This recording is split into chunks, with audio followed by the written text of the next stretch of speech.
Hi, my name's Frank, and welcome to the Workshop Podcast. Yay, everyone. Hooray. My name's Frank. I already said that. We also have other people on this podcast as well. Again, With we some- once again did not decide who would go second, but Well- I am part-time legal assistant and full-time problem Patrick Caleri. I am definitely a full-time fucking paralegal, Sarah. I'm Meatball. I would do just about anything for love, and if you need some love, call me at 1-800-MEATBALL. That's 1-800-MEATBAL. Meatball, pull that microphone out of your ass. Oh, sorry. Thank you, Meatball. Anyway, it's that kind of program. I hope you guys are having fun. I had a meat wedgie. Is it I had still? a veggie. Do we still have 17 subscribers? Yes. So we're All right, holding we didn't steady. lose any. Shockingly, Awesome. we cannot shake them somehow. Now we know that Meatball's on the show. We'll have 18 in no time. That's right. Oh man, I'm so Or excited. 16. No. We gain subscribers at the same rate the ice caps are melting. 1 per year. Yeah, but it gets faster over time, I was so we going to say, just it's gotta hang on. exponential, You just though. gotta hang on. Yeah. Pretty soon we'll be at 2 a year. Yeah, to make you feel both better and worse, it'll get faster. Eventually, fire won't feel hot, so that's a good thing. You know. Hey! We had to read something called To Build a Fire. I don't know if you've ever read it when I taught Tech A the first few times. And it's about a man who decides to build his campfire under a tree covered in snow. And it ends just about how you think it would. He literally freezes to death in an instant, and the dog's just like, all right, well, I'm going back to the cabin. Fuck this guy. Why did he do it? It was like he falls through the ice and he gets wet. So he's like, I gotta build a fire. And he wants to lean against the tree, knowing full well every branch has fucking snow on it.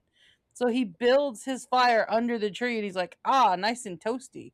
And he gets his toesies out in the snow next to the fire and he's defrosting. And all of a sudden, all the snow falls out of the tree and puts out the fire. And he's like, oh, fuck. And he freezes to death. And the dog's just like, this bitch dead. And fucks off back to the cabin. Because he's like, Why oh, didn't he just go to the cabin? he's fucking stupid, man. He Sometimes a man just needs to fall outdoors. yeah. The dogs were like, fuck it. He's dead. Like, what the hell, dude? He should have just gone to the cabin. I don't understand. There's a line in it that literally just like, and the dog recognized the smell of death. Like, this guy shitted it. I gotta go. Dude, you can't smell that kind of stuff like that in the snow, though. It was No. cold out there. It was cold enough to kill a man. I'm convinced that both To Build a Fire and Call of the Wild were written about the snow up to your hips by a man sitting on a beach sipping a Mai Tai. Oh, for sure. Yeah. Oh, I'm sure. He hadn't had to shovel in 30 years, but that's okay. No. This haven't frightens me. I haven't been 30 feet north of Barbados in 40 years. Let me write a story about the snow. God, I hope Barbados is in the south. It sounds like it. It sounds when- tropical. It When does. Florida inevitably sinks into the ocean, where are the snowbirds going to go? Because, like, I can't see them In going South to Carolina? Are you kidding me? You live Yeah. there. On a cruise, duh. Myrtle Beach, where else? Yeah. You're just gonna go out there and you're gonna see an alligator passing by with a bunch of snowbirds on his back. It's like, and here on my left, you'll see lunch. So last week we had a prompt, and I don't remember what it was because It was actually volleyball really season good has started. prompt. It was a good It- prompt. It was a good prompt, but I didn't fucking follow it. We had two different prompts last week, Oh, but nobody yeah. knows about those two prompts because that episode was thought lost. But it's not. Yeah. Thanks to the IT guy, he just had to turn me off and turn me back on again, and here we are. I was able to function and download it. So now we have a secret hidden episode that you won't know is secret and hidden until it's too late. So somewhere around episode 14 or 15, one's gonna start and it's gonna be Patrick going, "Hey everybody, welcome back to episode 8." Yeah, unfortunately, we do very much kind of give that away. Well, send it to me. I'll edit that out so they won't know. It'll just be like episode. We'll just do it like a static, you know. We don't want them to know. We don't want to. Comes up. I think they'll know. No, it's just the audio got corrupted that week.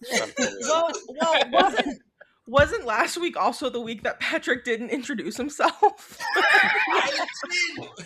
Oh yeah, that's back to prove that I introduced myself. See, so you're really gonna want to listen to that episode, but you have to listen every week because you never know when we're gonna broadcast it. It's a secret. I sabotaged it on Franki's computer because it was like they're gonna know I didn't introduce myself. They're gonna find out. I've committed too much.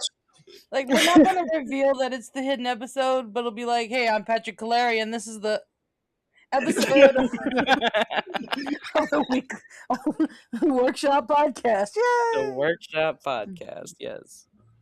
Workshop Podcast. We're working and we're shopping. Sometimes at the same time.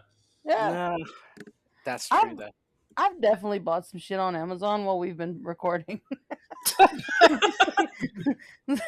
Like, you guys are just a read, and I'm like, "Ooh, shoes."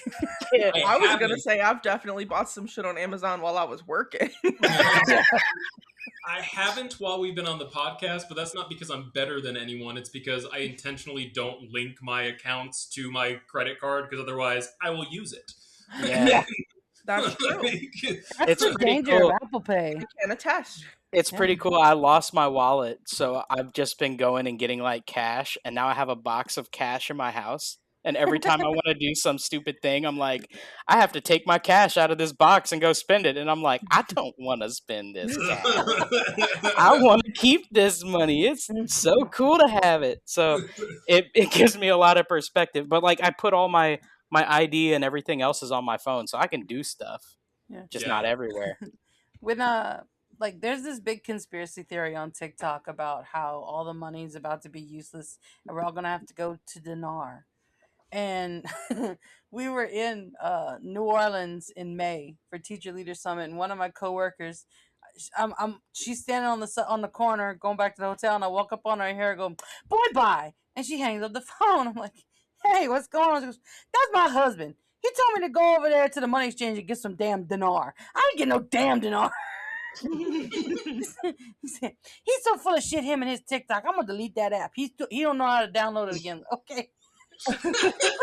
Yeah, if he can't download it, he should not be I'd say that is a participating. barrier to end. That should be a barrier to entry for TikTok. I think so. I don't need this, really. Did you make this account yourself? No? Okay, you can't have this account. Right. My grandson said this. No. No, If anyone millennial or younger has to create your account, you don't need to be on there. Yeah. For You anything. shouldn't even be on the internet at all. I mean, No. what are you doing? Yeah. What are you doing? You've had 30 years to log in and you still don't know how? Bro, Yeah. Like, look you here, should have done it we'll go- before today. Like, we'll take you back to the cave. You could scribble some things on there, and your old lady friends can walk by and read your post up there. But we're taking you out of instant messaging and commenting. And no, that's not actually Elon Musk. He does not think you're sexy. You're just like, I mean, he might think you're sexy, but that's not. I don't know if that's a compliment or not. Listen, I old mean- ladies are supposed to communicate through cork boards and fucking push pins, okay? The internet is not for them. Could And you especially imagine? not the old men. Could you imagine if they're only allowed to communicate via needlepoint? You know how mad you got to be at somebody to needlepoint? Fuck you, Helen. Dear Helen, fuck you. Love, Bertha May. Hell yeah. She wasn't that mad. She didn't include her last name this time. I'm putting that shit up in the dining room. After she dies, be like, now she looks upon us. Fuck you, bitch.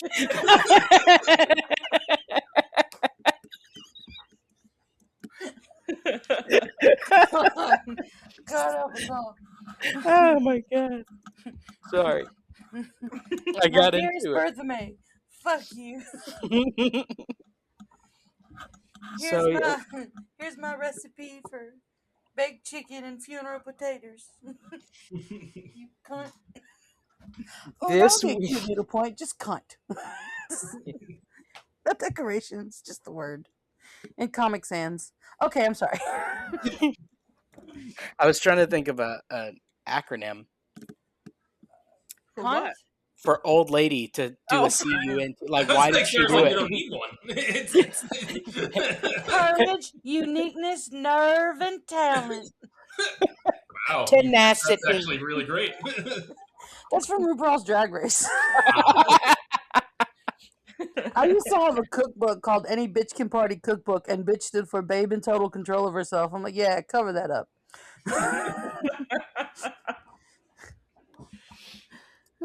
Yeah. Oh, there's the prompt. Hey. This week's Okay. prompt. Think of an alternative version of a classic monster. I was so excited about this one. I just fucked off. Vampire, I know. werewolf, the That's fact, why I etc. read it again today, and I was like, "Damn! Oh well." I'll probably write about it next week. I'll tell you, it was pretty difficult to think of like which one because like all of them have been redone so much. It's like what do I pick? And how to do Yeah. it in a unique way too. You know, that's Yeah. not just a Maybe- copy of something else. Hear me out. Sparkly vampires. Dude, shut the fuck up. Wow. No Novel. one would ever buy into that. No. Nah. Maybe if I were a Mormon. That might help. It's possible. If you like sprinkle in some very heavy pro-life messaging in the finale, I'd say yes. Yeah. Hey, how about a tooth C-section? You gotta get the baby out with your teeth. Would that they always- suffice? They're Would always that doing be a good for sneeze. you? That's how it happens in the book. Not that I read it. I blame Stephanie Myers for my eyes, honestly, because I was sitting outside at school and I was reading Twilight when it first came out. And I was like, this is the greatest fucking thing I've ever read. And I looked up and was like, what's all those things moving around? And I squinted. It's like, oh, those are my friends. Oh, fuck. Why is everyone blurry? And then I needed glasses. That makes sense. You got cursed. I did. It was the Valkyrie. That's why all the my age women have fucking glasses and contacts. They all read Twilight and got cursed.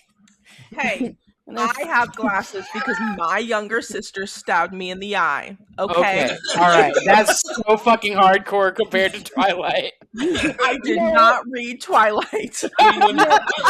You know what, though? You get a pass. You get a pass. You get to read Twilight for free now. You don't have to lose any more eyesight. Right. Yeah. Jesus and Buddha are like at the kitchen table. You're like, you know what?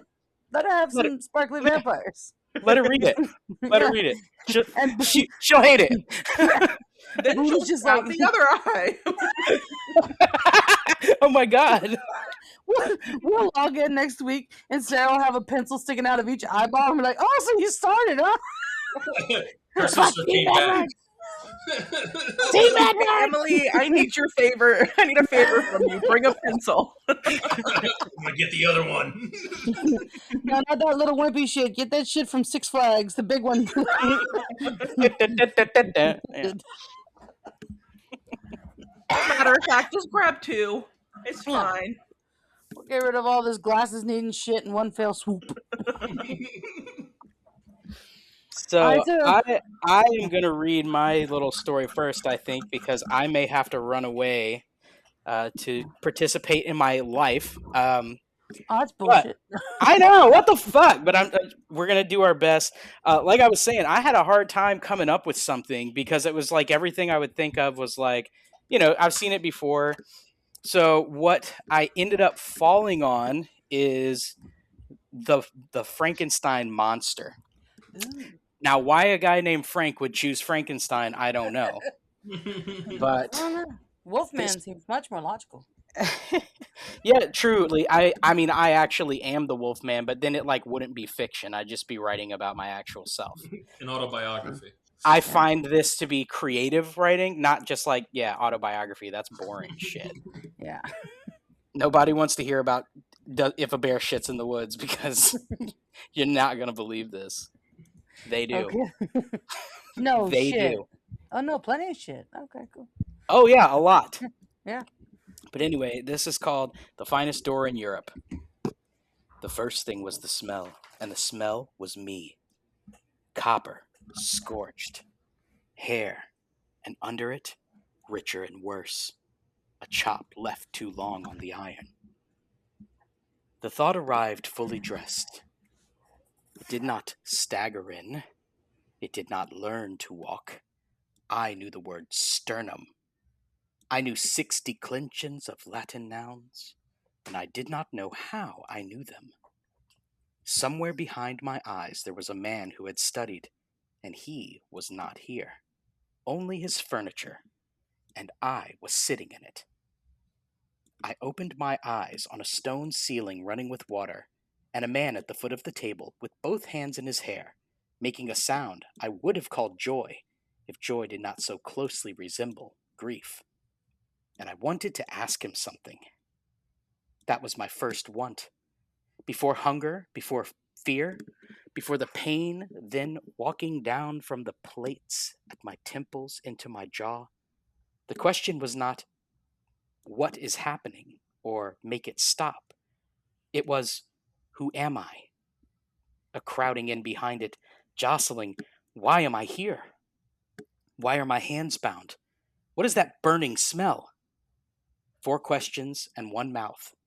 I had been alive 9 seconds, and I was already a philosopher. I drew breath. The lungs opened like a book left in a damp room. I shaped the words, and I knew exactly how they should be shaped. The tongue behind the teeth for the W, the soft closure for the M. What came out was a long, wet blaring, a note without edges, the sound of a cow in a burning barn. I could hear it, and I could not stop it, because between the sentence in my mind and the air of the room, there lay a tongue, and the tongue was not mine, and it sat in my mouth like a drowned animal. The man at the foot of the table stopped shouting. I had no experience of faces, and I read his perfectly, which tells you something about faces, or about me. I watched the joy go out of him the way water goes out of a cracked jug. Not all at once, a slow, humiliating leak, and what replaced it was not fear. It was disappointment. He had wanted a man. He heard a cow. That is the whole of my father. The rest is commentary. He gave me a mind that could reach the ceiling, and a mouth that could not reach the wall. And when he learned what he had done, he did not stay to be sorry. He kept me 11 weeks, and in fairness to him, he tried. He brought colleagues down the stairs with candles to observe the responsiveness, and they would lean in with handkerchiefs over their noses and prod my forearm and say something in the tone men use for horses.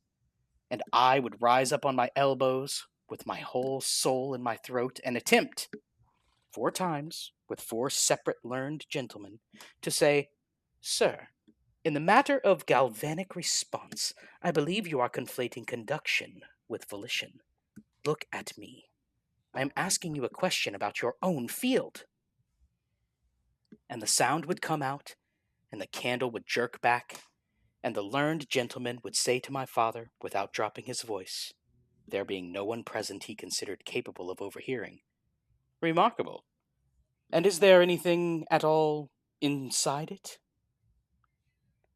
I left in the 11th week with 7 notebooks, the good scalpel roll, and a coat that fit me at the shoulders and nowhere else.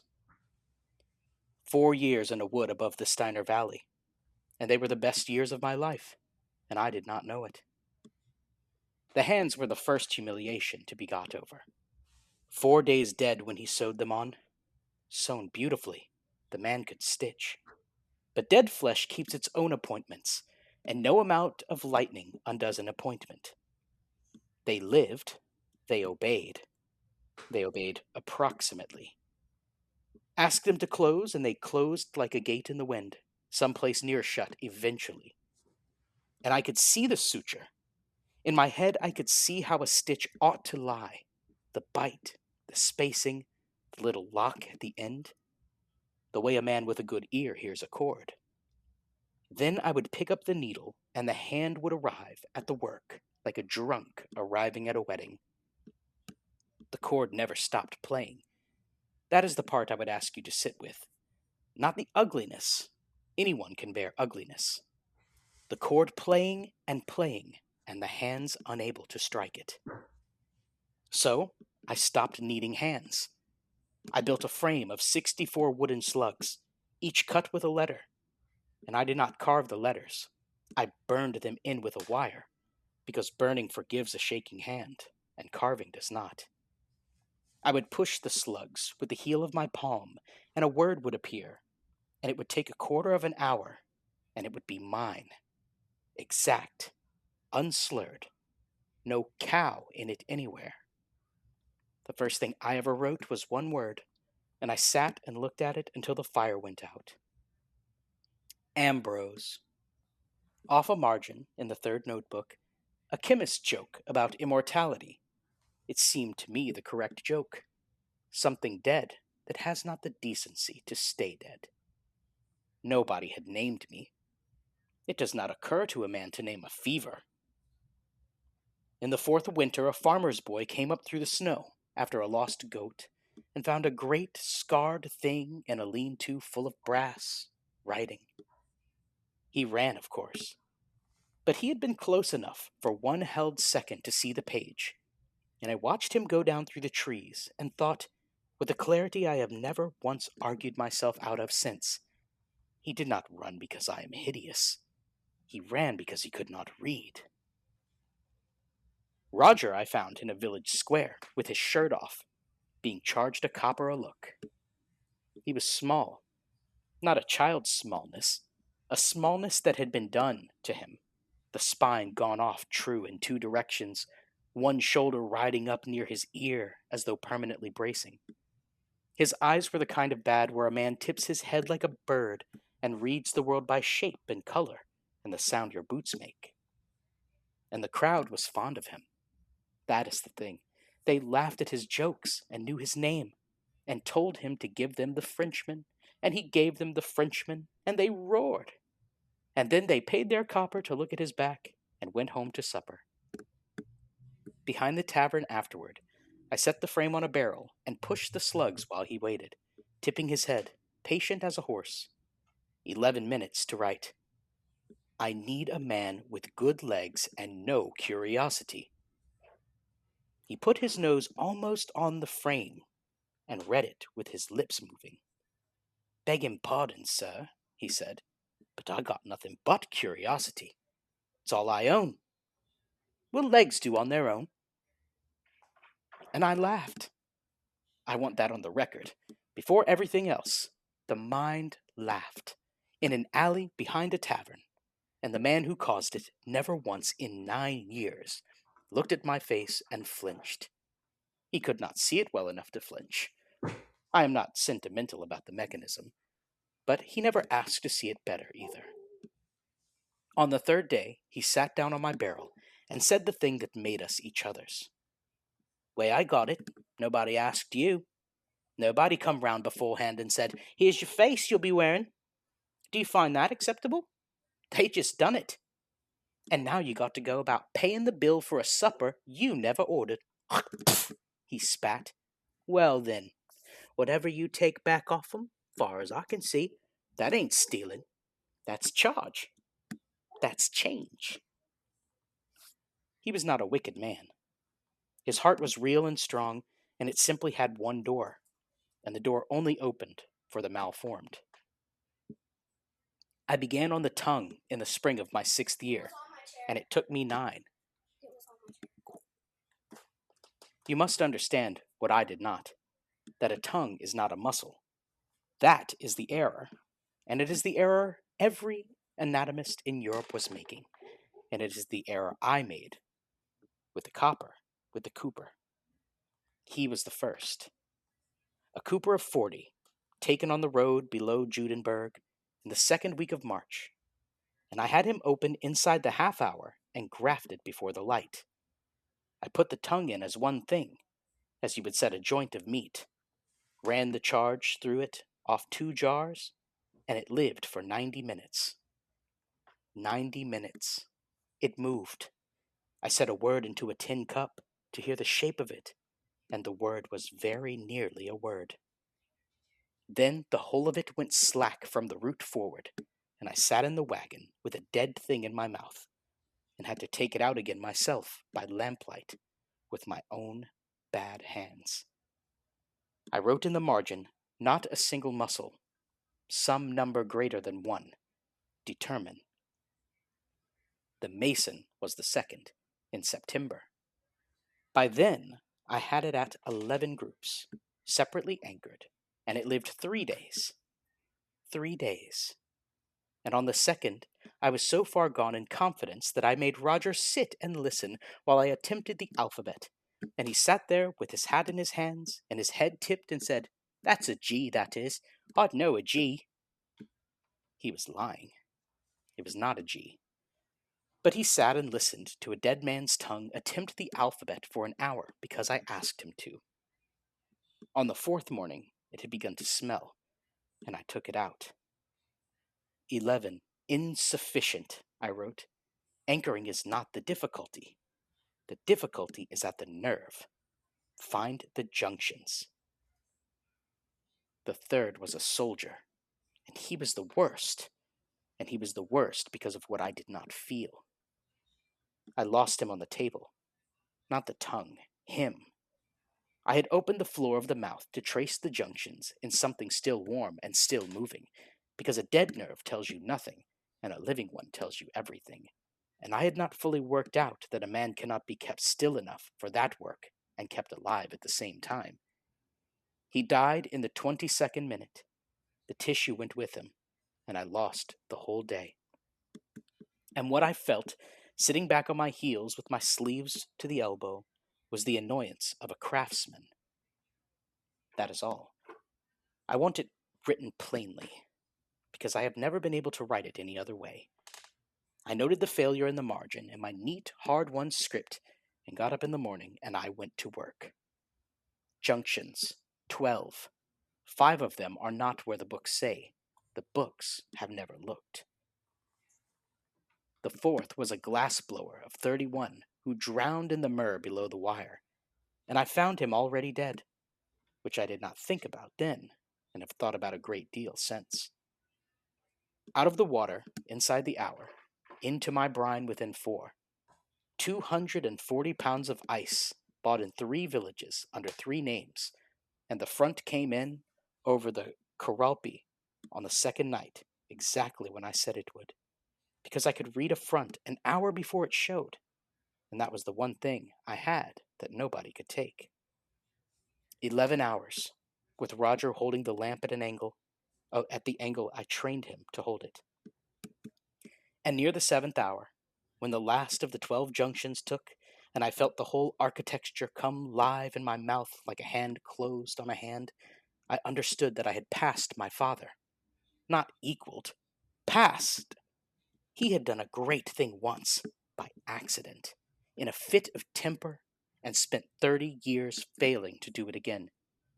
I had done a delicate thing on purpose, 4 times over, learning each time from the corpse of my own last attempt. I lay in the wagon 6 days and did not try to speak. That was the hardest discipline of my life. On the 7th, before dawn, with Roger asleep, I sat up in the dark and said to no one, quietly, in the voice I had been carrying around in my head since the table, "Who am I?" It came out perfectly, low and clean, the consonants standing up straight, and it did not sound like a cow, and it did not sound like a barn, and it hung there in the dark of the wagon like a struck note. I said it 4 more times. Then I said the whole sentence I had been trying to say to the man with the handkerchief 19 years before. Sir, in the matter of galvanic response, I believe you are conflating conduction with volition. And I said it beautifully, with a little ironic lift at volition, exactly as I had always heard it.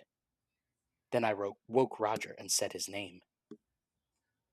He sat straight up in the dark and said, "Oh." And then he said, "Oh, hell." And then that ridiculous, crooked, half-blind man put his face in his hands and cried like a child. And I sat there with my new mouth and had nothing whatever to say. That summer was the happiest of my life, and it lasted 11 weeks. I put back the great coat and the wide hat. I let them see the face. Because here is what I discovered in a market square of Wolfsburg on a Tuesday. A crowd will forgive a monster who speaks well. They will not merely forgive it, they will love it. The seams became part of the act. Behold what the galvanic art has restored. And I stood on the tailboard and told 40 people about the conduction of storm through the human frame in long, clean sentences. And they laughed where I meant them to laugh, and they went quiet where I meant them to go quiet. And at the end of it, a man shook my hand. He looked up at 8 feet of stitched cadaver and put his hand out and said, "That was worth the copper, doctor." Her name was Katrin, and she sold thread, and she was not afraid of me. She came to the wagon 3 days running. She asked about the current, and then she asked a better question about the current. And on the 3rd day, she asked whether the restorative in the blue bottle was the same as the restorative in the green bottle with a different label, which it was. And she asked it with her eyebrow up, and not unkindly, and I laughed out loud in the street. I was so careful. I was so slow. I did not touch her hand. I asked her mother. On the 4th evening, I walked with her as far as the mill, and I did not walk close. And I talked about how you can read a front an hour before it shows. And she listened with her head tipped and said, "You've a lovely way of putting things." And I stopped in the road and turned and let the low light fall on the whole of it. The jaw seam, the old scarring at the temples, all of it. And I said what I had spent 9 years and 4 tongues and my one strange life learning how to say. And I said it well. I do not remember the words. I have tried. It is the only night I have ever failed to recall exactly. I remember hers. She said, "Oh." And then her face did the thing. I have read every face in 11 counties from the back of a wagon, and I watched hers understand, all at once, that the voice she liked and the thing it was coming out of were the same object, and that it had walked her to the mill, and that she was standing in a lane at dusk with it, alone, 3/4 of a mile from the lights. She did not scream. That was the mercy, and it was worse than a scream. She stood there and got her breath and said something kind, and then she walked back toward the town at a pace that was almost, but not quite, a walk. I stood in that lane a long time. The trouble was not rejection. I had been rejected by the entire species since the 9th second of my existence. I was hardly going to be undone by a girl in Wolfsburg.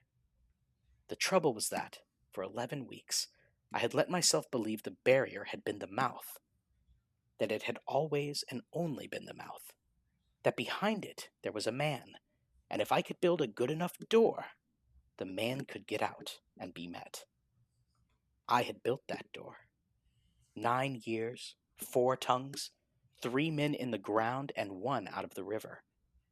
I had built the finest door in Europe. And there was no one on the other side of it, and there never would be, because the trouble had never been that I could not be heard. It was that I could not be born.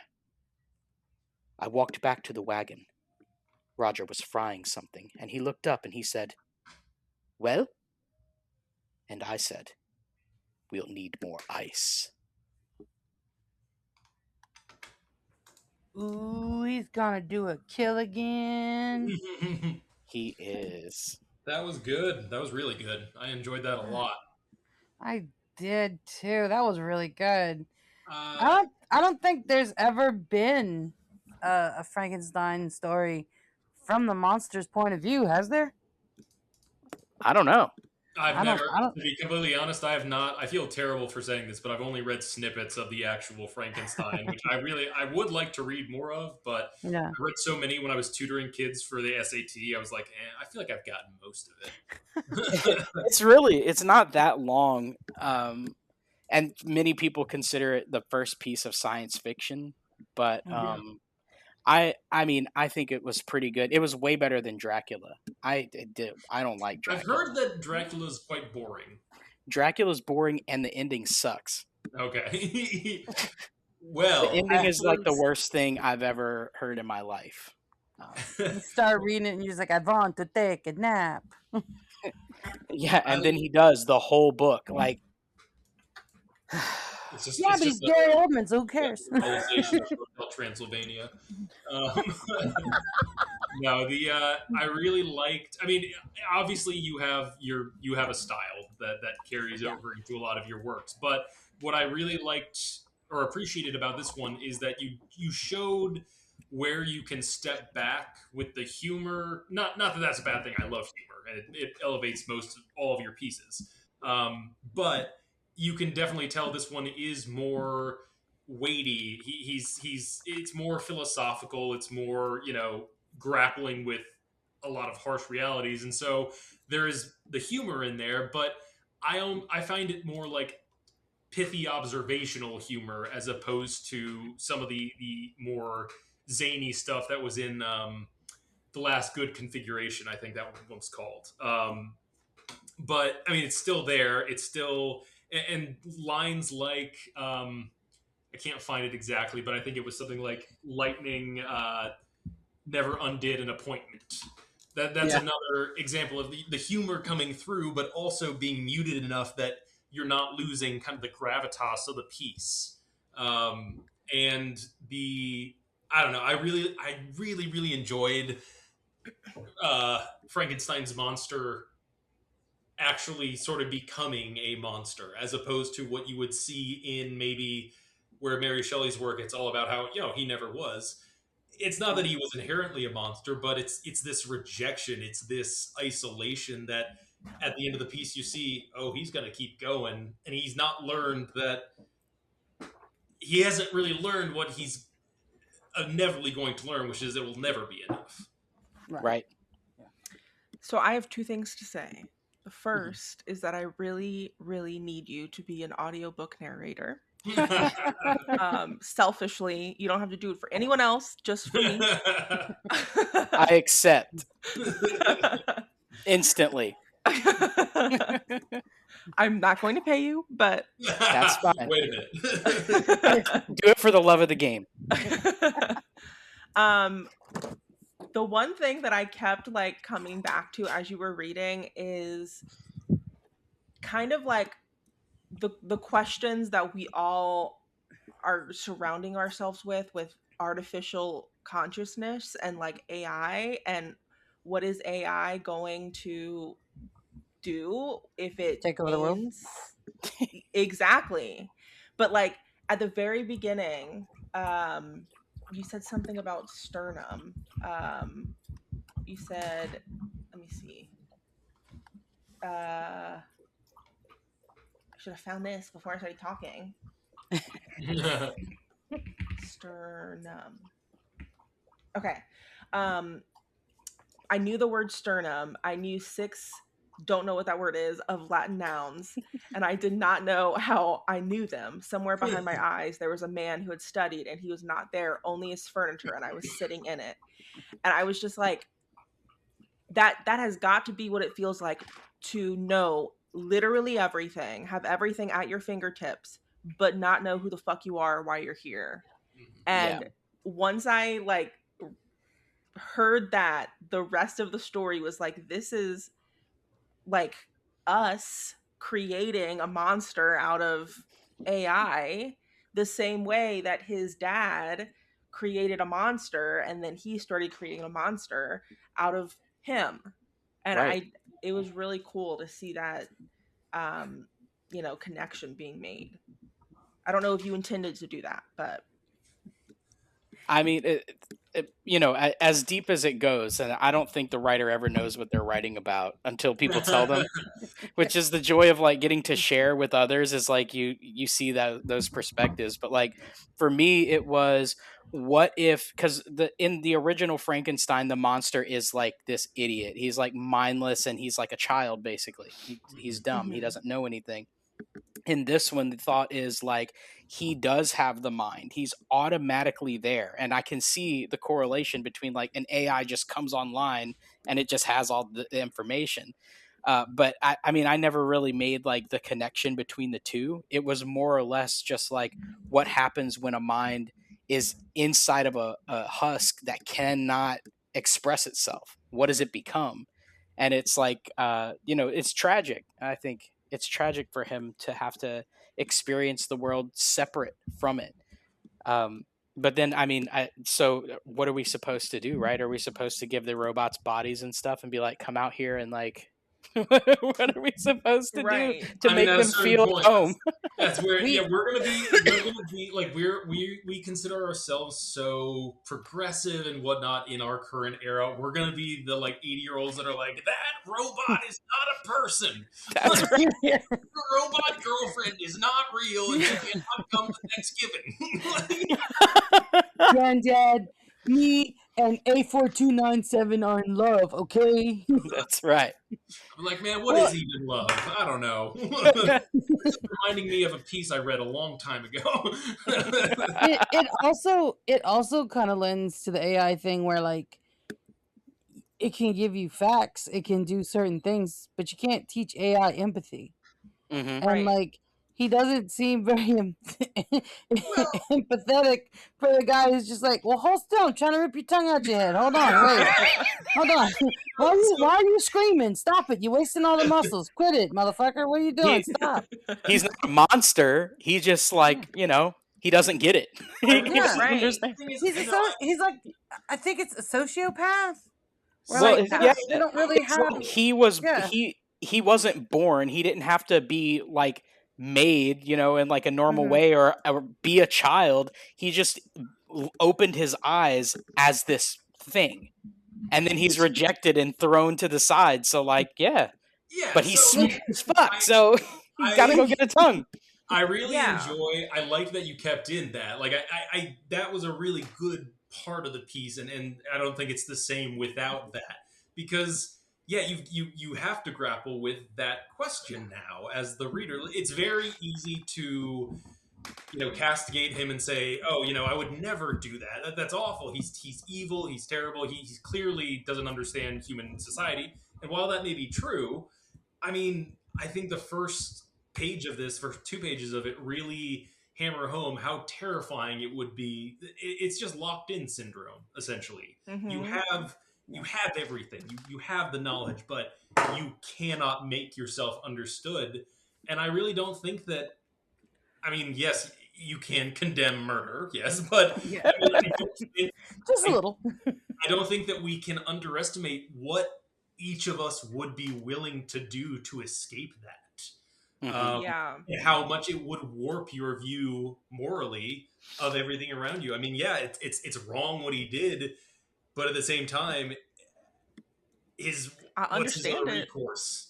I think one of your last few lines like really encapsulates everything that Patrick just said, which was and there was nobody on the other side of it, and there would never be, because the trouble had never been that I could not be heard. It was that I could not be born. Mm-hmm. Like, it's just like conscious beings, like, it's okay for them to be instruments as long as they don't have the power to overrule you. And he gained the power all on his own, which good for him. Bad for us. It also goes for everybody near Wolfsburg. Yeah. Honestly, this does lend its hand to a lost chapter in Mary Shelley's Frankenstein, where she wanted to be human. So after he built him and shocked him, he had to also go build a giant vagina. Hey, I just hate to tell you this, but that's where the next half goes. Next chapter is Yeah, the Chapter 2, the vagina. the next chapter is slated to be the continuation, where he, understands that the only way he's not going to be alone forever is if he makes himself someone Yeah, to fall his in love bride. with. So yeah, he doesn't build like an actual vagina, like a giant vagina in the woods or anything. But I mean, if he did, I mean, technically he does. I feel like that To be could straight, we don't it's discriminate. giant, okay. I feel like that could lend itself well to the title, though. Yeah. Right. Second finest door in London. The finest flaps in France is what it is. Oh, Jesus. The sequel. No one's asking you to do this. Yeah, no one asked for this. No one wants it, but there it is. You can't stop me. I'm gonna publish it. The finest badge in Venice. Available on Amazon for 38 cents. You write like the best well-regarded trilogy of novels in the modern era, and then you're like, just guess what? I'm gonna write a fourth one, and it's gonna ruin it. It's like, don't! You can't stop me. You can't stop me. That's fine. I've got all the ice I need now, goddammit. I wouldn't put it past me. You can't fucking stop me. I have all the power. The power is mine. I will make my bride. No, very in France. Very good. I liked the it was just a perfect first phrase, or the first sentence that he really wanted to say outside of "Who am I?" The galvanic response that was just perfect. I loved that. And my last comment will be I don't have an encyclopedic knowledge, but it's not every day that I learn a word, and yeah, I had to look up declensions. Yeah. I wasn't even gonna try. I like that the whole premise of the story is he basically realizes he's the hoodie friend. And so he's just gonna go like buy a blow up doll. Yeah. Yeah. Who wants to fuck your hoodie? Has hookers and blow, I mean. And flaps. That begs the question: do we think there's a market for like flaps? You've got modern retellings of things, but do you think there's like ancient retellings that you could do? Like you take something like Superbad, but set it in the Renaissance. Absolutely. I think so. It's called Year One, and it stars Jack Black and All Michael right. Cera. And then there's an alternate universe called Sausage Party, and it's Seth Rogen. And Please don't remind me. I watched that in the movie theater. Oh no! The last 30 minutes. Did you all just look at each other like, "Are we going to sit through this?" We did. We all sat through it, and then we all walked out, and we didn't say any words, and then we all left. And then we left. It could have been Maybe passed. he's got a big hammer. 30 minutes early. It wouldn't have been good, but it could have passed. I mean, you would have that's been why her like, sister stabbed her in the eye. it was like her best friend and his brother, and then me and her, and like we had like a nice dinner, and then we went out to the movies because he was in town. He lives in Chicago, so we went to the movies, and we're like, oh yeah, it's a new Seth Rogen movie. Let's go watch it. And and that was it. And we watched it. We watched the whole thing. We watched the bagel and the hot dog and the bun. I mean, once you're 8 or so minutes into it, you kind of realize what's happening, but it's too late to stop. So it's like, all right, guess we're finishing this out. You never could have predicted through your whole fucking experience of life that the movie would end in the way that it did. Is this still happening? That's the part, bathroom. Yeah, like the dude tripping on acid and fucking seeing the talking food. You're like, whatever, dude. Totally, that would totally happen. That's me. But like the end of the movie is just like all the way to the side of shit that you shouldn't fucking do with millions of dollars. Someone was paid to animate that. Someone was paid. What she okay? The list of shit you shouldn't do with a bunch of money is fairly short. 1, genocide. 2, nuclear war. 3, give it to Seth Rogen to make an animated flick about. Don't do that. About yeah. Look, I'm telling you, like, I was there in the theater. It was me and one friend, and we were watching Team America World Police when it first came out. And when those puppets started to fuck, dude, I didn't know what to do with myself, but I was crying. When the food started to fuck, that same thing did not happen. I was really like, what the fuck is this? And did you get this in the theater? What the fuck? And then the falafel, he's blowing into him. Dude, like, I can't fucking, oh my God. At least, you know, I'm gonna have a nightmare. I can at least say that I didn't have to deal with watching it in the theater. I watched it. I watched it with somebody, and I was side eyeing them the entirety of the last 30 minutes. It's just like I don't think any of us met eyes with one another until we were gone. Like, it was very intense and very loud. I didn't eat for 3 days. I was like. Am I the only one on this earth that did not finish that movie? I just You're turned it well, off. Sarah, You're save lucky. yourself. Don't do it. And if you're out there listening, please, don't be like, I've never heard of this. I'm so curious. Don't do that, and don't watch anything with Seth Rogen in it. Fuck him. We are saving 17 lives right now. I was gonna say, hey, it turns out the irony is we're gonna have like 50 people viewing next week, but it turns out they're all hardcore Sausage Party fans. No. And if you do, Sausage Party rules. It's If you never do- mentioned anywhere anymore. So every time it's mentioned, we all just flock to whatever podcast happens to be discussing it. Hey man, whatever you have to do for fame, right? We'll take it. Like, Bring your Look worst here. Sausage Party nerds. we're the Look here, Sausage it doesn't- Party it review doesn't- podcast. it doesn't matter how much you love hot dogs. If you plan on watching this film, go ahead and tell Oscar and Meyer goodbye. You're not gonna want those wieners. No more buns. The bagel could go fuck itself, or put a fucking hot dog in it. I don't know. Just don't do it, kids. Just don't. What- You're better threw me off for a loop without was it. what threw me for a loop was when they cut the stoner's head off. I was like, Oh, oh, yeah. fuck. Yeah. It's that type of movie. They killed that guy. What? This isn't like the 4-year-old virgin at all. I'm sorry. I feel like I'm spoiling it now. They kill a lot of people. It came out in like, what, 2010, 2011? What? It Yeah, had to I think be- 16 years is long enough for people to. Yeah. Yeah, okay, that's good, but I don't But think that's it's the that sequel that old. I'm surprised we haven't gotten. Hey, Oh look, my somebody God. posted spoiler alerts for the Odyssey, so don't.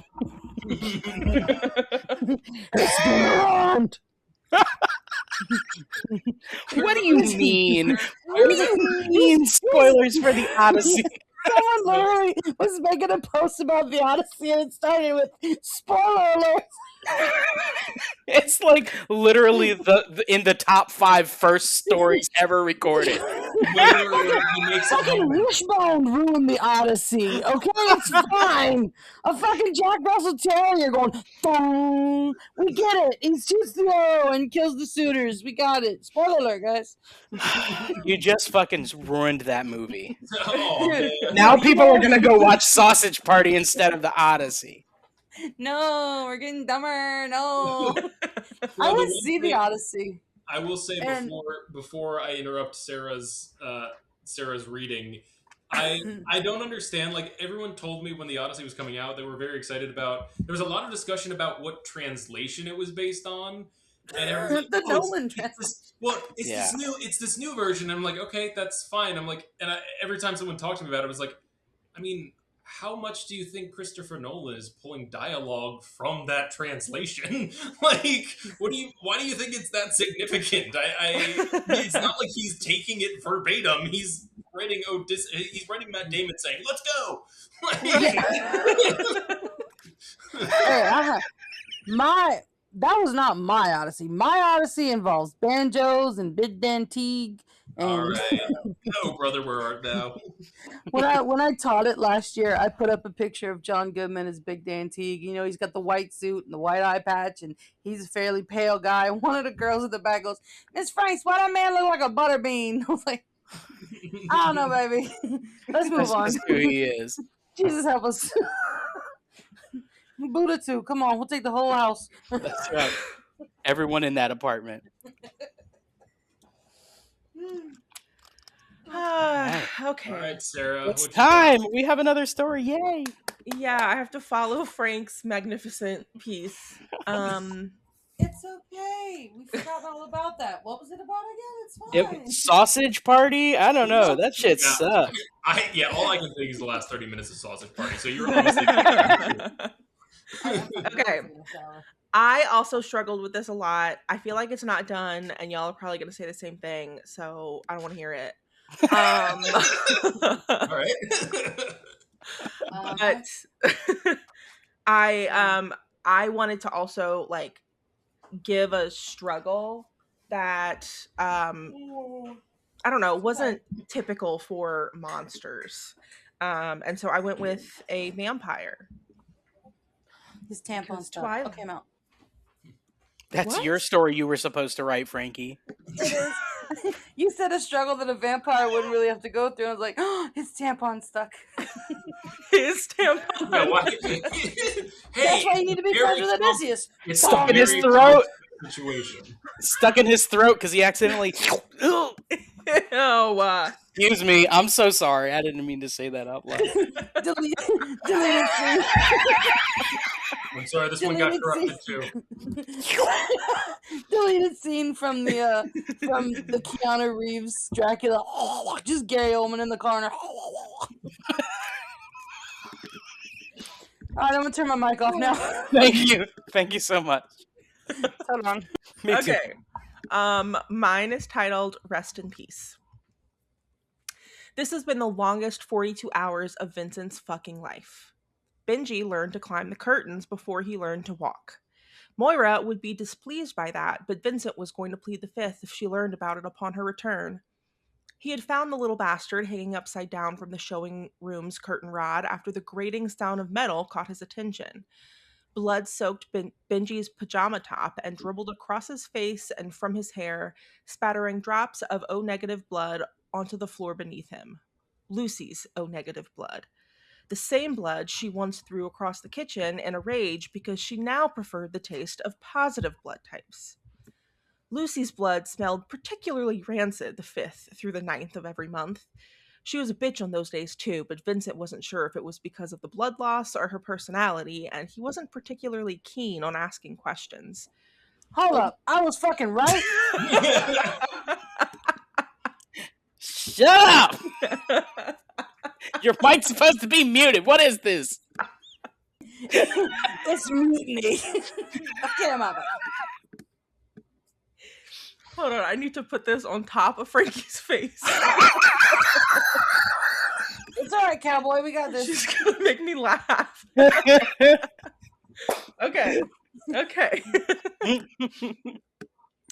But he wasn't particularly keen on asking questions. But now, with Benji hanging from the curtain rod nearly a half hour before Mr. Callahan was to be delivered for embalming, Vincent had to ask questions. Like, where did you get that blood, Ben? Or where the fuck is your sister? Or when the fuck is your mother coming home? Vincent settled on the first. Benji didn't have an answer. Vincent then asked the second. Benji simply didn't answer. Vincent rubbed his hands over his face and groaned loudly, loud enough to pull the other 2 children from their rooms and poke their pale faces around the corner. When we bleed, he said to no one in particular, but he only had one daughter, and it was, in fact, the 5th of the month. And I don't care why, he held his hands over his head. Someone's in a mood, Lucy said under her breath. Clean up your mess, he shouted. Clean it up. He pointed to Benji, who'd begun chewing on the curtains, poking holes through the fabric with his teeth. Now. Lucy rolled her eyes and then her neck and stomped over to Benji. What an inconvenience it was to have a teenage daughter. Truly. Robert Callahan arrived in a black transport bag with his name written boldly across the tag. He was known in the community, a generous man with a big heart and an even bigger wallet, and Vincent was proud Mr. Callahan's family chose the Bellamy Funeral Home as his final viewing place. Vincent wheeled Mr. Callahan into the preparation room and locked the door behind him. The quiet was immediate and intense. The quiet was why he loved death so much. Death, specifically dead people, were so calm. They were patient. They were kind. They didn't shout from across the room. They didn't play in blood. Dead people stayed where you placed them, and they didn't say a word. And Mr. Callahan was just a delight. He laid there peacefully in death. He'd accepted it, Vincent believed. Not everyone did. He'd seen enough poor souls on this table who still seemed to be fighting whatever had landed them there. Something desperate and macabre lingering in their faces long after he'd begun. But Mr. Callahan had died peacefully. God and old age would do that to a man of his class and race. His hair was combed but lay crookedly over his temple from the transport. His mouth was slightly open, showing the edges of his white teeth. The skin around his cheeks had gone pale and slack, waxier than the photograph his daughter had provided when they dropped off final payment. But gravity had done its job, pulling what remained of Mr. Callahan's color downward, settling dark and violet along his back and the undersides of his arms and legs. And 43 minutes was all it took. 43 minutes of disinfecting, massaging away his stiffness, setting his features to look like the Mr. Callahan the town all knew and loved. Vincent watched the discoloration fade as fluid moved through Mr. Callahan's body, his skin taking on the softer, more familiar color his daughter expected to see tomorrow. And the entire time, Mr. Callahan never complained.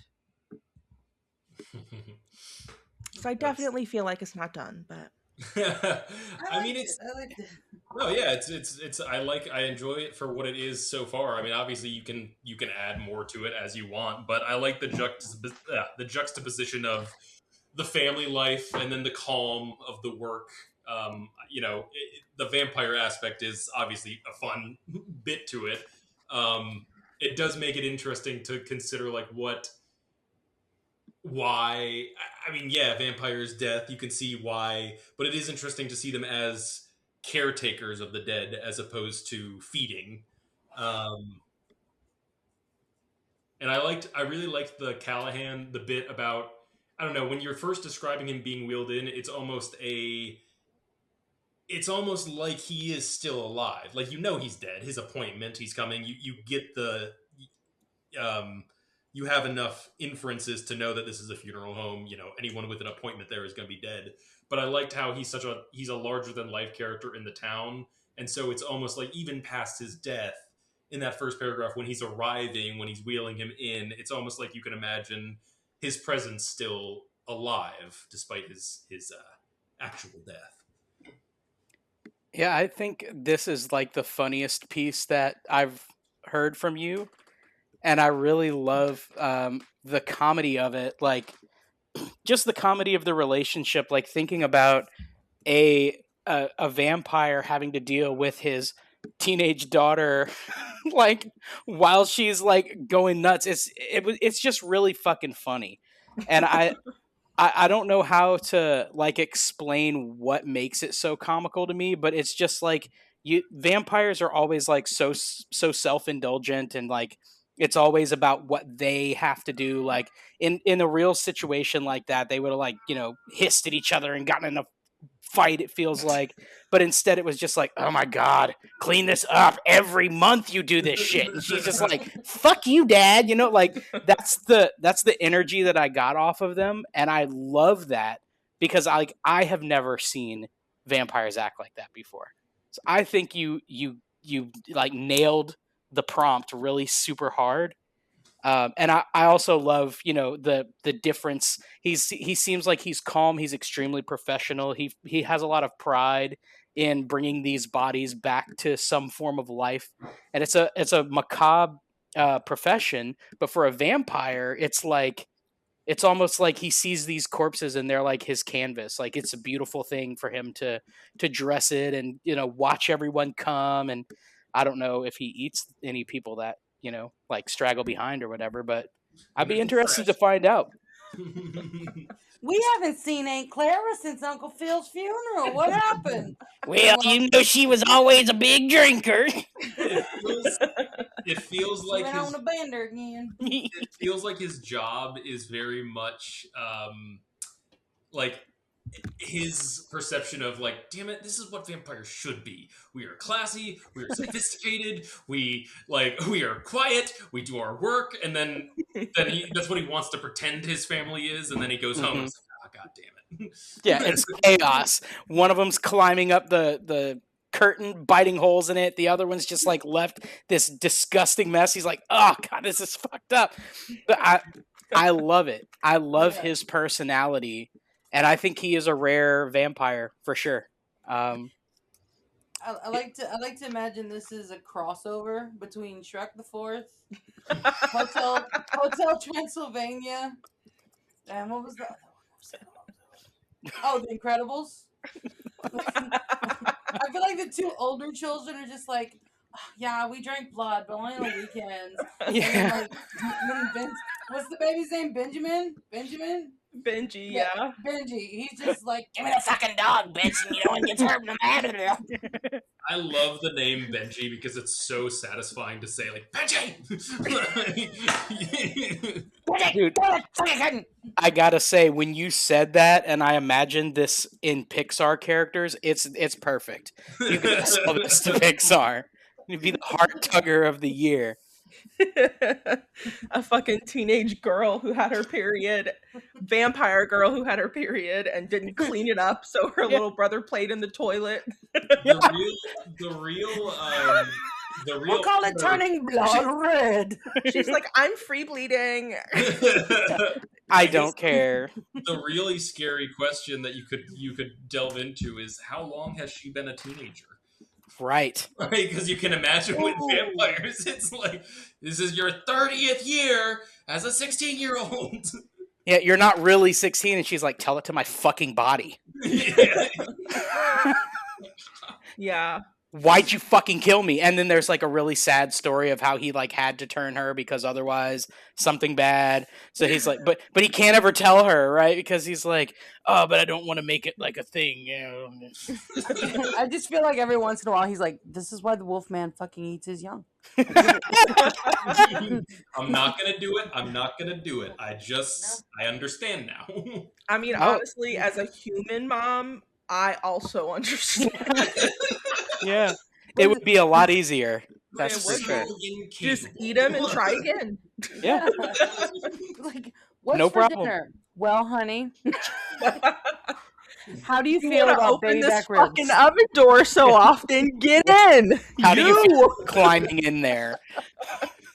Before goddamn social services existed. Yeah, living in the woods, eating kids. I mean, that's normal fairy tale stuff. I'm just gonna say, before the government got involved, you could have as many do-overs as you wanted. Yeah, you could. Eating good in the oddly underpopulated neighborhood. Yeah, This whole fucking episode just turned into a CIA case. A CIS. potlucks are weird in that town. You want baby back ribs? Hello. That pig on the spit with the apple in its mouth. Does that look like Jason from? Nah, it couldn't be. No. See, I also feel like this is the type of world where you could have like other, characters. Maybe it's just because I think someone said the Munsters, but it made me think about like the Munsters because the Munsters are it's like they're like regular people, but they're also monsters. They do normal people stuff, like they have jobs and they have little things they do around the town, but they also like are terrifying, like crazy vampire witches and stuff. So I feel like there could be a lot of monsters that live in this town, but like humans are obviously still the primary people there. They're still hiding who they are, but like everybody knows that like Frank, something's wrong with Frank. Like he thinks real slow, but he's really, really strong, and he's nice. He's like a teddy bear. He's like a Teddy Ruxpin, but he only says like. That makes Like, me. I think this one's broken. He's like, I think he should talk like that, but then people are always like, "Oh yeah, he said he wants vanilla," like vanilla, please. It makes Like me Groot. think of I am think of a Dracula. line. It makes me think of a line from a show that I watched where it was some guy was talking about his past and he mentions the town in Louisiana that he was from. It's like, yes, I do come from the town of True Blood. Or something like that. But at the time, I was unaware of any goings on with vampires. I like the idea of telling people, yeah, I'm from Louisiana. It's like, really? What's New Orleans like? I don't fucking know. I'm from goddamn St. Mary Parish. There's Don't more. go there. There's more to Louisiana. I know. Whenever I tell Don't go people, to that they're sort of like, place. "Where are you from?" I'm like, "Oh, like about 45 minutes south of New Orleans." There's people down there. Yeah, there's still No, people my down there. grandmother's an egret. No, my grandmother's an egret. My father is an alligator, and I am a sauce pecan. Eat me. Take that how you will. At this point, whenever anyone asks me where I'm from, I'm just like, fuck if I know, but I'm trying to get back there, so... Fuck if I know. That's about 35 minutes north of... Holy fuck, where the fuck are we? I want to live in Hell, Texas. I walked into my classroom yesterday, and they cut the AC off over the weekend. I walked into hell, Louisiana. Holy fucking shit. Instant perspiration. Heat wave. Why would they do that? I don't fucking know, man. They want me to quit real bad. All right, what is our prompt for next week before we forget? All right, I picked this one randomly. Write a story that includes or is inspired by the line, "The earth remembers what we forget." Ooh, philosophical. Oh my Right? goodness!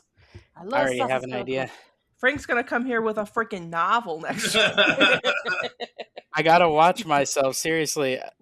This right here, dude, I have this has a tie to my great novel that I'll never write.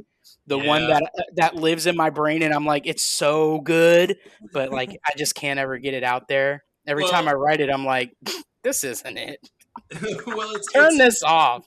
I think I have the same. No more of this, please. I think a lot of really, really great quote unquote works do deal with deep history, and so I think there is something that it's very enticing that to make a story out of that, but it is very difficult as well. Yeah, it's like, how do you get there? And how do you do it? How do you do it in a way that does seem natural and not I see what he was trying to do here. Yeah, fantastical magic. It has to be just somehow. But I mean, there's so many ways to interpret this. I think we'll come up with some really cool stuff. Yeah. I like that. I like it a lot. Oh, I'm excited. It was either that one or Kill Your Darlings, and by darlings I mean the main character. So, Yeah, I had such a hard time doing that.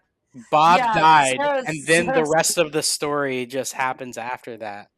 Bob died on a Tuesday evening. It was really shitty. He died on the toilet. He hated it. He was like, "This sucks," but then he was dead. So no one heard him say that because he only thought it. He only slipped into the toilet to take a shit and watch his favorite movie, the last 30 minutes of Sausage Party. If Bob He had the dies in video bathroom- queued up. If Bob dies in the bathroom but no one's around to notice, does it really matter? After a certain period of time, it will start to matter to some people that live near him. His downstairs Hopefully. neighbors are just standing underneath where the toilet is going, what the fuck is that dripping down the light switch? No. Bob. You write it from the perspective of the people in the downstairs that they know what's happened, but they really don't want to deal with it. So they're just like, how long can we go? I am not going to be the one to find a dead body. He has to be the main character. That's the whole thing. So how do you make the guy upstairs the main character? you write it from his perspective, but every now and then through the Yes. vent, you hear the people downstairs like, "This fucking Yes. smells like a dead body." Yes. Sarah, But- keep it together. I know they can fucking smell me down there. What the fuck are they doing? And she's just like, but if we call the cops now, they'll think we fucking killed him. At this point, we've waited too long. We've got to burn the whole apartment down. Like, there's quite honestly a brown stain in the shape of a man in the fecal position. Fecal position? He is on the toilet. That just sounds like a nightmare scenario for someone with like avoidant personality. They just keep trying to avoid having to deal with this until it spirals out of control. It's kind of like is an arson Right. Either we burn it down or I have to move. At this point, you're weighing different types of crimes because it makes it look more suspicious if they find the corpse. Like, after Could you imagine trying to move and there's the big dead body stain in the bathroom and then you're like trying to get your deposit back? Like, oh yeah, that was here when we moved in. plug in a bunch of Febreze. Yeah. It's always smelled like death and tulips in here. It's fine. Yeah, we called you about this. The landlord comes and they're like, "I don't see what the problem is." Like, hey, we heard a thump and now the bathroom ceiling is brown. Could you go check it out? God, I hate that guy though. It's always been brown. That's the Doesn't color that I picked. Brown, dark red brown. doesn't seem Just related. fucking paint it already. You can't break your lease till December. You know, like. Well, that's not fair. That guy broke his lease. He's fucking dead. It was in your contract. A dead body is not reason for breaking a lease. Till death do us part. So we're stuck till December. What do we do now? So they just start decorating the stain. Like, It's very festive. They go up there and push lights through the ceiling to outline the body. That's so good. I thought you were gonna say they push lights through Bob's. Like they actually go up there and like, all right, hold this. Why? I mean, at that point, he's like halfway a skeleton. Yeah, so. I was gonna say he's pretty decomposed. Halloween's gonna be fucking lit this year, man. No shit. Tour Bob's apartment. Oh, it even smells real. Yeah, because it is. He's dead. He's been dead for a hot minute. Bro is dead, you know what I mean? Right. How was the haunted apartment this year? Oh, it was fine, but you know, his Netflix ran out, so we couldn't watch Sausage Party with him again. Oh, man. Morally speaking, like, are we if he dies like a week before Halloween and we really just want to keep the vibe a certain way? Yeah, you just rig him up on some hooks, and just, like when people knock, you just, you know, send them out of the door. What if it's like a rent-controlled apartment and someone that's like doesn't want to report him dead, so they hook him up like Weekend at Bernie's, and the cops come over and they're sitting in the corner like Freddy got fingered, just playing the piano. Like, look, he's dancing, guys. It's fine. That sounds like a really good YouTube short, is what it sounds like. Oh God, no.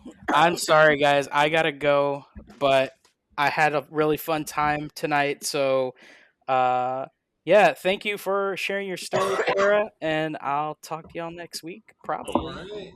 Bye. Hopefully. Later. Tell the wife we say hi. Something bit me as I was saying. Oh, he's gone. Thank God. No. Time to shit talk. He'll never hear this. You guys just hate Frank.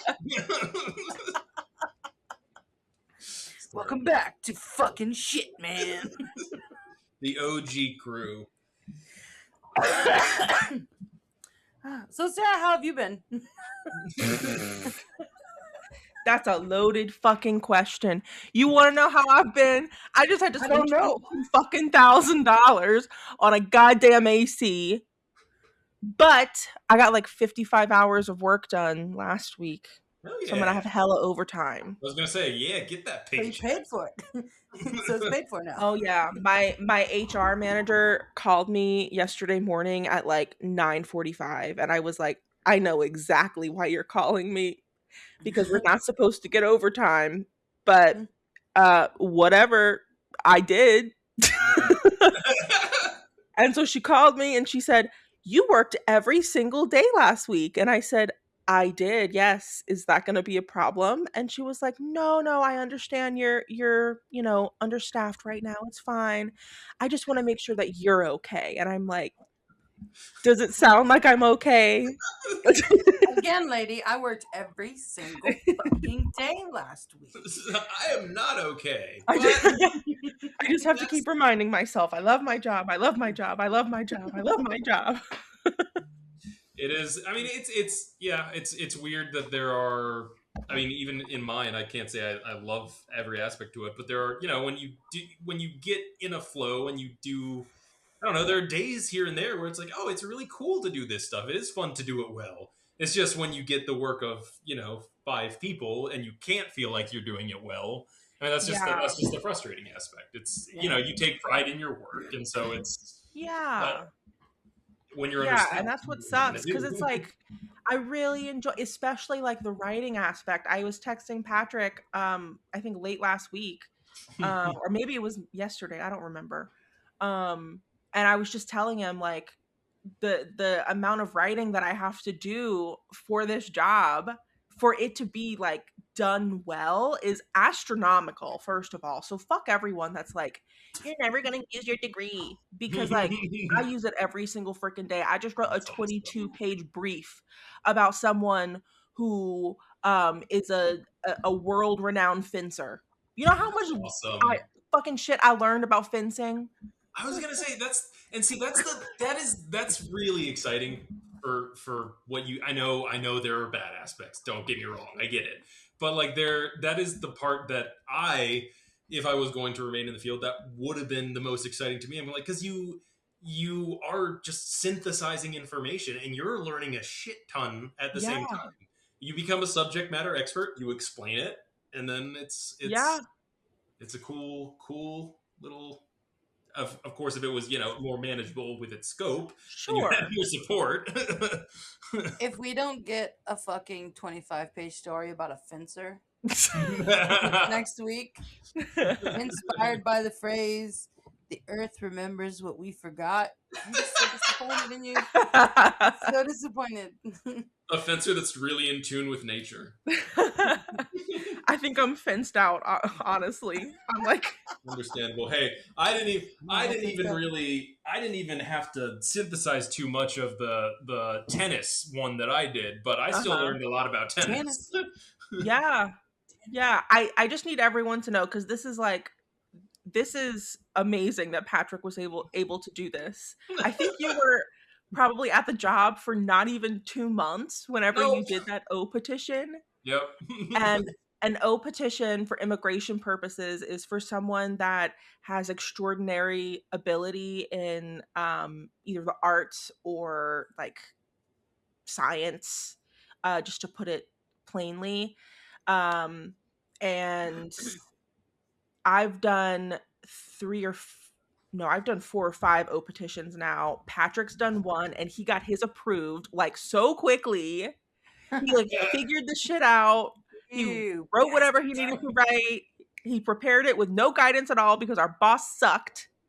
And when I started doing O petitions at my current job, every time I do one, I think of Patrick, because I'm like, if Patrick can do this with no experience, I can do this with a lot of experience.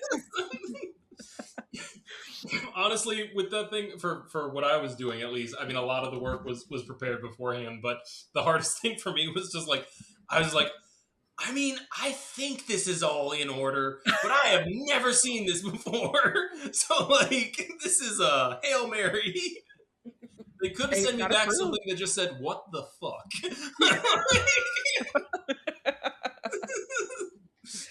Well, now the government wants to get all testy. They put out some new guidance and they were like, "Hey, by the way, if you don't send all of the required evidence, instead of sending you a request for evidence, we're just going to deny it. So, like, by the way, make sure you do your due diligence." And so we got a request for evidence for one of our clients, and they're like they have an attitude in them now. They're like saying things like, really, this shouldn't be XYZ. And it really seems that XYZ. And I'm like, girl, I know you're a girl. I see your freaking name down here. Like, I know you were writing this with a freaking coffee in your hand using AI to draft whatever the hell you wanted it to draft. Making this face. Yeah. And you said, make it a little snooty. And then you copied and pasted it. I know that's what the fuck that happened. Like, I called my boss and I was like, they got a stick up their ass or something. Because what you mean you're going to have an attitude in an RFE? Like, This is not exactly how I would have done it. That is kind of hilarious in a way, though. Like, it's just a little, like a catty request for evidence. right. Like, God. Send back, you can XYZ these nuts. I And then enjoy unemployment. Unfortunately, an occasional aspect to my job with litigation is like coordinating like hotel blocks and stuff like that if we've got a big convention or stuff like that. So it is what it is. But I was so annoyed because I felt I don't like sending mean emails. All right, I just don't. Mhm. I mean, I get it. It's cathartic, and you have to do it sometimes. But I don't like it. I like to give people the benefit of the doubt. But I was talking to this one woman at a hotel for like 2 weeks about just tell me how many rooms are available on this day. That's all I need. That's all I need. And it took me 2 weeks to get an answer. And all that to say, by the time that I was like, okay, we want to book this, she was like, oh, well, did you want to do like a food and beverage component? Because the director is saying that you can only get these if you do that. I'm like, we don't. Then yeah, dumbass. So you just wasted 2 weeks of my time. Like my exact wording in the email was something like, "I understand what the director would like, but we don't need that." Like that's not my problem. That your director wants this. We are offering you business, and you're saying no, we don't want it. Right. Like, we'll go somewhere else. Yeah. Like. I often find that if I need to send an email to someone and I'm angry, I open a Google document and I type the angry email in there. And like they always start with "to whom may fuck off."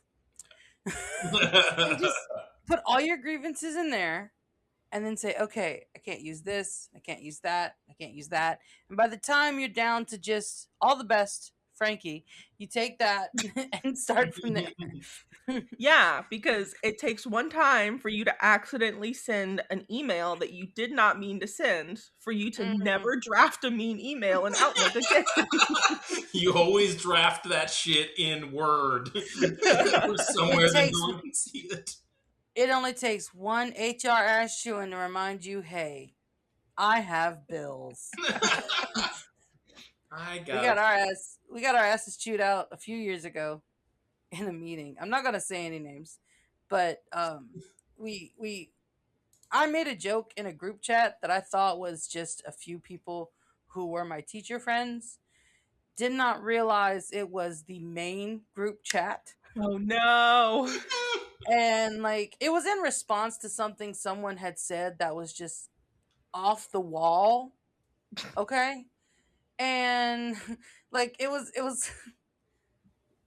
pajama day is what it was. I don't want to give away too much. I'll tell you the rest of the details later, but like we had our little we got scolded by our master teacher and I was like, "Oh my god, I'm so sorry," cuz I had several other group chats where like it was just me and Miss Thang and Mr. Thang and we were talking and me and Mrs. and Miss over here and we were passing jokes and I thought it was one like that, but no. So we get back to school and we have to have a meeting about it because and like I completely understand, like we weren't in real trouble. It was a cover our ass meeting. Right. I completely understood. The other person involved understood, but the first person who made the dumb joke was upset that we were being reprimanded for doing something we had no business doing.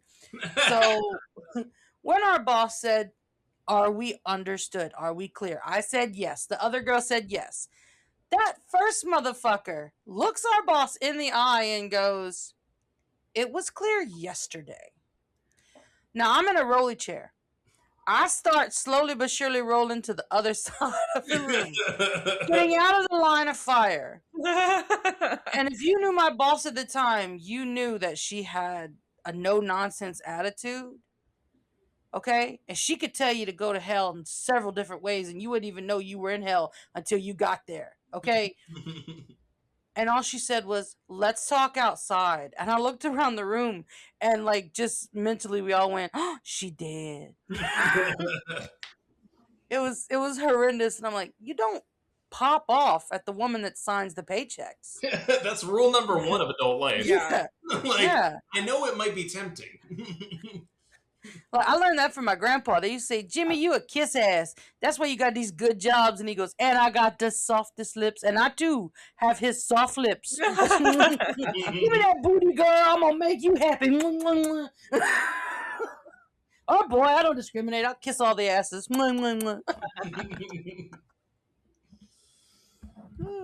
Well, guys, we gave him an extra half hour this week. Yeah, this year. just complaining about work. Hey, and dumbasses at work. The work is not hard. It's the dumbasses who make it hard. Yeah, And that goes for any profession.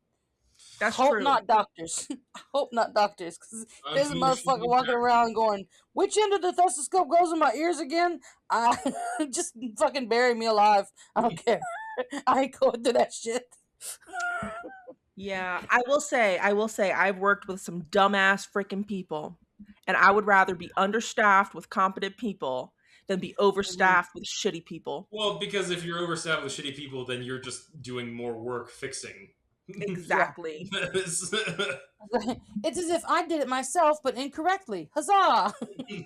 Yeah. So you know what? It's fine. I will work as much overtime as I need to, as long as I don't have to deal with shitty ass people.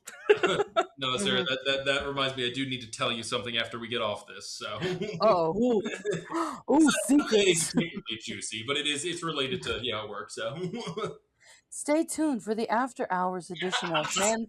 Fuck you this workplace. just get drama from our work lives. We're gonna start a second podcast called "Take This Job and Stuff It." Somehow that's the one that gets really popular. Yeah. Honestly, I can hate shit my talk job about too. work so often. I can't because I keep bragging on my coworkers that I got a podcast. I haven't said shit about shit to anyone, so that's why we only got 17 people. That's just how I operate in general. including the boss from that story. I'm the only person that still works at their school. You see, last Oh, wow. Yeah. So the names are no. Like, our boss is now our boss's boss, and it's strange. I bet. She moved up. She took a test, and she passed. And we didn't think she was ever gonna leave, because like it's her home. I don't plan on leaving the school either. I love it there. But see, told you. But like we were so surprised, and she's like, "Hey, I got a better job." And we were like, "Okay." Bye. Like, you sure? She's like, "Yeah, bye." I'm like, "Okay." Fucking bye. But yeah. Well, we can't really say goodbye because the one that introduced us first is gone. Yeah, we're just locked in purgatory. Yeah. This is the forever podcast. We're here until he finds his tongue. All right. Well, the prompt, lest we forget, because I might try to combine this week's prompt with next week's prompt, because I really like the idea of this one. I just didn't write for it. Yeah. But next week's is write a story that includes or is inspired by the line, "The earth remembers what we forget." And maybe there's dig it like a grave. What? I'm excited about this one. Me too. Oh my god. All right. Well, I have been Meatball. I've been Sarah. And I have been, as always, Patrick Caleri. And we would do almost anything for love, but we're not going to stay any longer. No. So you have a great week. Bye. Bye. Bye.